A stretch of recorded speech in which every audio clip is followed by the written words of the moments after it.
자, 구독자 여러분 안녕하십니까? 오늘은 존청 변호사님, 대표님 모시고 재밌는 이야기 한번 들어보도록 하겠습니다. 대표님 안녕하세요. 네, 안녕하십니까? 네, 여기 또 바쁘신데 와주셔서 고맙습니다. 아유, 이렇게 불러주셔서 감사합니다. 네네. 요즘 많이 바쁘시죠? 뭐 늘 그렇죠. 뭐 한국에 오면 네. 뭐 늘 오랫동안 있는 게 아니니까 네. 여기 있는 동안에는 최대한 좀 이렇게 프로덕티브하게 사람들 뵙고 네. 이런저런 거 일정 보내느라고요. 네. 뭐 그러고 있습니다. 네, 바쁘신 시간 쪼개서 와주신 거 다시 한번 감사드리고요. 예. 우리 구독자분들에게 아시는 분도 계시겠지만 대표님 좀 현재 하시는 일이라든지 네. 본인 소개 좀 간단하게 좀 부탁드리겠습니다. 예, 방금 말씀해 주신 것처럼 제 이름은 조한청이고요. 캘리포니아에서 변호사와 회계사로 활동하고 있습니다. 그래서 주로 하는 일은 저도 이제 이민 1세대이다 보니까 한국과 미국에 걸쳐서 경제 활동을 하는 그런 분들, 이게 꼭 뭐 투자를 직접 하시는 분일 수도 있고 네. 아니면 뭐 가족 구성원들 중에 뭐 자녀가 유학을 가서 자리를 잡았다거나 아니면 뭐 갔다가 다시 온 그런 경우도 있을 텐데, 이런 분들이 겪게 되는 한국과 미국에 걸쳐서 발생하는 여러 경제 활동들에 있어서의 어떤 법률적인 이슈, 세무적인 이슈, 이런 부분들을 저희가 또 도와드리는 그런 서비스 회사를 운영하고 있고요. 네. 저 개인적으로는 뭐 커리어를 세법 변호사로 네. 이제 했어요. 그래서 네. 그 일을 전문적으로 하고 있고요. 한국에 사무실이 있어서 네. 대체로 한 2개월에 한 번 정도 와, 나와서 2개월에 한 번. 한 열흘, 뭐 2주 정도 보내고 네. 그리고 또 캘리포니아로 돌아가서 또 네. 일하고 그렇습니다. 반갑습니다. 네. 조세 전문 변호사이시네요. 그렇죠. 그렇죠. 네. 그런데 아까 이민 1세대라고 하셨는데, 네네. 그럼 이제 굉장히 좀 일찍 건너가신 거죠? 일찍이긴 한데 뭐 제가 네. 2000년대 초반, 2003년에 갔어요. 벌써 20년도 넘었네요. 그렇죠. 이게 참 얼마 전인 것 같은데 네. 따지고 벌써 20년이 넘었으니까 네. 뭐 제가 그때 대학교도 졸업하고 네. 군대도 갔다 오고 뭐 이렇게 일도 하고 네. 그러던 중에 원래부터 좀 미국에 가고 싶다라는 생각을 했었어요. 네. 당시에는 제가 군대 생활을 카투사로 했는데요. 카투사 어디 계셨어요? 그래서 저는 캠프 험프리, 제가 캠프 하이알리아. 하이알리아, 부산. 부산. 그러셨구나. 지금 남은 게 이제 저기 험프리밖에 없죠. 맞아요. 아무튼 미국에 가서 살아보고 싶다는 생각을 했었는데 와. 그 이후에 좀 적응을 하면서 뭐 일도 하고 결혼도 네. 하고 하면서 잊을 뻔했는데 그때 당시에 네. 그래도 한번 더 늦기 전에 해보자라고 해서 가서 네. 저는 그 텍사스 어스틴에 갔어요. 네. UT 어스틴이라고 네. 거기가 이 어카운팅, 텍세이션 이쪽으로 굉장히 좋은 프로그램이거든요. 전 다른 거보다도 거기 가면 자리를 금방 잡을 수 있다. 학교의 프로그램이 좋다 보니 네. 이제 입학하자마자 여러 빅펌들에서 네. 리크루팅을 나온다 하더라고요. 음. 그래서 거기서 이제 운 좋게도 뭐 리크루팅에 참여를 해서 네. 잡을 찾게 되고, 그래서 이제 LA에 가서 자리를 잡고 흘러 뭐 이렇게 됐습니다. 일단. 원래 그러면 그 텍스 세금 쪽에 관심이 있으셨어요? 그렇죠. 그렇다고 해야겠죠. 왜냐하면 한국에 있을 때는 제가 뱅킹 쪽 일을 하다가 아무래도 조금 당시에 뭐 지금 돌이켜보면 참 철없는 생각이긴 했는데 그런 거보다 내 전문 지식을 가지고 네. 뭔가 프로페셔널 서비스를 제공하면 좋겠다라는 생각을 해서 네, 네, 마침 네. 그때 혹시 네. 저하고 비슷한 세대시니까 아시겠지만 네, 네, 네. 그 미국 회계사 자격증 네, AICPA. 당시에 초창기였는데 굉장히 네, 네. 사람들이 인기를 네, 뭐 사람들이 네, 많이 맞아요, 관심 가졌단 맞아요. 말이에요. 저도 그때 제대하고 복학하고 나서 네. 졸업을 한 1년여 남겨놓고 네. 그거 시험을 봤었어요. 네. 근데 이제 당시에만 해도 말씀드린 것처럼 제가 뱅킹, 인베스트먼트 뱅킹 쪽 일을 하다 보니까 이게 그 일을 이 CPA 쪽 일을 할 거라고 생각을 안 했는데 네. 이게 다 점인 것 같아요. 지나고 나면. 근데 그 자격증이 있으니 이제 유학을 갈 때 그 네. 과정을 제가 하게 됐고 그 어카운팅 과정을 하게 됐고 또 거기서 이제 빅4에서 저는 이제 KPMG에서 네네. 일을 했거든요. 근데 거기에 첫 직장으로 간 게 KPMG의 그 인터내셔널 텍스 팀에서 인바운드, 미국 입장에서 인바운드니까 뭐 한국계도 있지만 그때 당시 한국계를 많이 같이 일하진 않았는데 뭐 일본계, 뭐 유러피안 뭐 이런 회사들의 네. 미국 쪽 이런 텍스 컨설팅 일을 하게 됐어요. 네. 근데 운이 너무 좋게도 제가 미국에서 첫 직장이었는데 하는 일을 너무 좋아했고 그러면서 이제 또 로스쿨도 시작을 하면서 그쪽 일을 계속해서 뭐 하게 됐습니다. 네. 아까 그 저희가 이제 사전에 미팅해가지고 잠깐 뵈는데 저는 이 대표님을 뵙기 전에 저보다 동생인 줄 알았거든요. 그런데 형이더라고요.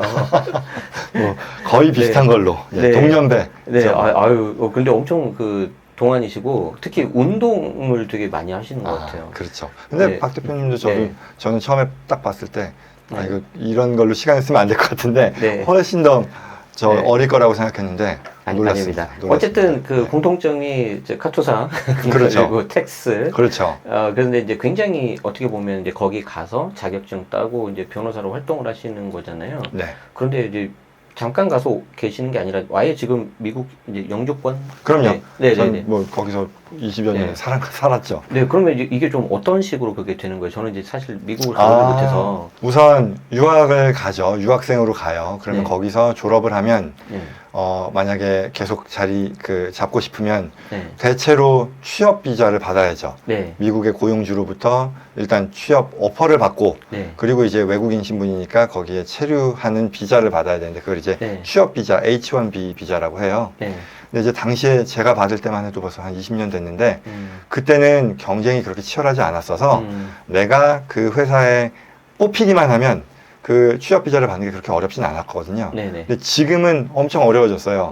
그래서 취업 비자의 대상자, 1년에 뭐 코타가 몇 개가 있는데 네. 거기에 해당이 되는 지원자가 뭐 한 대여섯 배 되는 것 같아요. 네. 그러니 그거를 일단 뽑기로 뽑는데 네. 그것만으로도 많이들 또 이제 불확실한 상황이 돼버리니까 네. 고용주 입장에서도 이 취업 비자를 기대할 수가 없는 거예요. 좋은 자원을 뽑아도 비자가 안 나오면 할 수가 없으니 그렇죠. 그게 리스크가 되니까 서로 악순환이 되다 보니 네. 이제 그런 면에서 이제 취업하는 데 있어서 자리 잡는 게 좀 수월치 않긴 한데 네. 뭐 아무튼 그런 게 있었고요. 그리고 나서 취업을 하고 나서 일하다가 회사에서 이제 스폰서를 받게 되면 네. 거기서 이제 영주권으로 이어지게 되죠. 네. 그래서 저는 그렇게 해서 취업 비자로 일하다가 영주권 받고 네. 영주권 다 나오고 그 사이에 또 동시에 저는 그 야간 학교 과정으로 미국의 네. 로스쿨 그 다운타운 LA에서 4년간 JD 과정을 마치고 네. 그리고 나서 일을 해보고 싶다는 그런 생각에 2011년 네. 11년도에 나왔죠. 나와서 일을 하게 된 거죠. 그래서 따로 이제 독립해서 그렇죠. 지금 이제 회사 설립하시고. 그렇죠. 그래서 뭐 비자 얘기를 잠깐만 하자면 네. 이게 지나고 나면 네. 이제 미국에 뭐 가려고 관심을 갖는 분도 계실 수 있으니 이게 항상 자리를 잡는 데 있어서 비자나 영주권이 큰 문제가 되더라고요. 근데 네.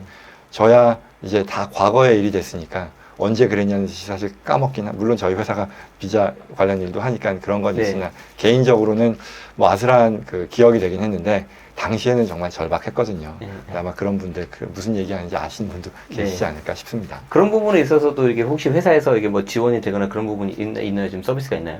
저희는 그러니까 네. 뭐 한국, 미국에 걸쳐서 또는 뭐 진출하는 그런 기업, 뭐 네. 기업 오너 또는 뭐 기타 개인 고객들의 어떤 전문가 서비스잖아요. 네. 거기에는 당연히 이민이 들어가죠. 그러니까 네. 영주권 그리고 또 네. 뭐 비이민 비자 네. 이런 것들 다 서비스 하고요. 뭐 네. 투자 이민 뭐 이런 것도 저희 저 회사가 도와드리는 그런 분야입니다. 네, 그래서 이제 그 부분에 대해서는 저희가 이제 2부, 3부에서 이제 더 자세하게 네. 한번 살펴볼 건데, 저는 참 약간 신기한 게, 네. 저도 카투사 가기 전에 외국을 가본 적이 없었단 말이에요. 음. 저도 그때 영어 처음 이게 막 하고 막 그랬었거든요. 근데 네.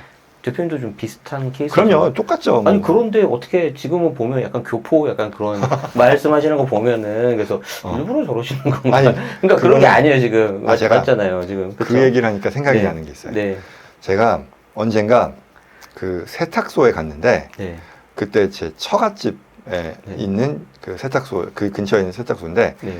그 세탁소 주인이 저를 보면서 네. 아, 미국 사는 네. 저거 사위냐고. 네, 네, 네. 그래서 어떻게 하세요? 그랬더니 네.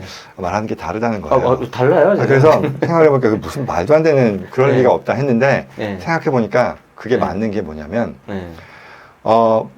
얘기를 할 때 네. 최대한 자연스럽게 하려고 그러는데 가끔 떠오르는 단어가 네. 영어고 어. 그게 그러니까 단어가 네, 다르다. 단어가 네. 근데 이거를 최대한 한국말로 하려고 하면 네. 반박자 느리더라. 근데 네. 그게 티가 나는 것 같아요. 아, 그런 생각이 났습니다. 네. 네. 그러면 저기 미국 가셔서 예. 뭐 이제 굉장히 많은 우여곡절이 있었을 것 같은데 네. 이렇게 자리를 지금까지 잡으실 때까지 예. 기억나는 에피소드 하나 있으십니까? 기억나는 에피소드요? 어떤 네. 면에서 뭐 에피소드가? 어떤 정말 힘들었다든지 아니면 보람을 느꼈다든지 힘든 거, 네. 힘든 거는 제가 이거는 사실 제 채널에서도 얘기를 하고 다른 데서도 가끔 얘기한 건데요. 뭐냐면 로스쿨을 네. 2005년에 제가 시작을 했어요. 네. 근데 그때 당시에 제 첫 애가 이제 저희 큰 애가 이제 대학교 간 2005년생이라서 대학교 갔는데 벌써. 네. 근데 당시에 예. 일이 풀타임으로 그 일을 했었고 그리고 네. 그 회사도 뭐 꽤나 이렇게 디맨딩한 그런 네. 회사였단 말이죠. 그러니까 거기다가 이 미국에서의 로스쿨 1학년 과정이 네. 굉장히 터프하거든요. 네. 그래서 저의 일과가 아침에 한 8시쯤에 일어나요. 네. 그러면은 집도 굉장히 회사에서 가까웠어요. 다운타운 한 블럭 정도 차이였었는데 일어나서 뭐 부지런히 뭐 이렇게 씻고 준비해서 9시까지 회사를 가요. 그러면 12시까지 근무를 하고 네. 집에 와서 밥 먹고 애 좀 이렇게 봐주고 뭐 어쩔 때는 밥도 먹이고 그리고선 다시 회사에 가서 5시 반까지 또 근무를 하고 불이 났게 집에 와서 차를 가지고 네. 학교로 갔어요. 네. 그리고 학교에서 한 6시부터 수업을 시작하면 대체로 9시, 10시까지 수업이 되거든요. 그럼 10시에 끝나서 다시 와서 다시 이제 차를 세우고 회사에 갔어요. 그게 사실 뭐 말이 안 되긴 하는데 그래도 뭐 그런 빅4 어카운팅 펌이 굉장히 이런저런 업무량이 많으니까 저는 네. 학위를 할 수 있게 해준 것만으로도 고마웠고 다시 네. 갔어요. 가서 한 1시까지 일하고 네. 와요. 와서 자고 있는 또 뭐 네. 먹이고 애가 위가 작잖아요. 이제 네. 돌도 안 지났으니 그래서 이렇게 하고 그때 좀 씻고 책을 읽는 거예요. 네. 그러면 3시, 4시까지 아, 하고 그리고 이제 애 한 번 더 네. 먹이고 자는 이 생활을 하다 보니 네. 저를 아시는 분은 제가 이제 앓는 소리 그다지 안 하는 캐릭터긴 한데 그때 진짜 네. 힘들었어. 아, 그러니까, 진짜 힘들었어. 그러니까 무슨 말씀인지 알 것 같아요. 네. 그런 말 안 하는 스타일인데 네. 오죽하면은 자 그런겠냐 그런 거죠. 그래서 뭐 오늘의 영상이 무슨 뭐 멘토링 내지는 뭐 이런 건 네. 아니겠지만 네네. 당시를 생각해 보면 진짜 쉬고 싶기도 했었는데 그래도 또 흐르고 나니 추억이 되더라. 그래서 네. 그런 에피소드를 물어보시니 그 생각이 네. 납니다. 그래서 여러분들이 저희 채널을 특히 보신 분들은 잘 아시겠지만 특히 가장 마지막 종착지가 이제 세금이거든요. 그렇죠. 그런데 지금 미국에서 그런 세금을 다루시고 하다 보니까 당연히 이제 좀 중산층 이상 특히 이제 자산가분들 많이 이게 케어하시고 네. 미팅도 하시고 네. 이제 그러실 것 같아요. 네. 그래서 이제 그렇게 해서 자리를 잡으신 분이 이제 어떤 식으로 이렇게 좀 미팅을 하고 이렇게 관리를 해주는지 또 그 이야기를 좀 이어나가 보도록 하겠습니다. 좋습니다.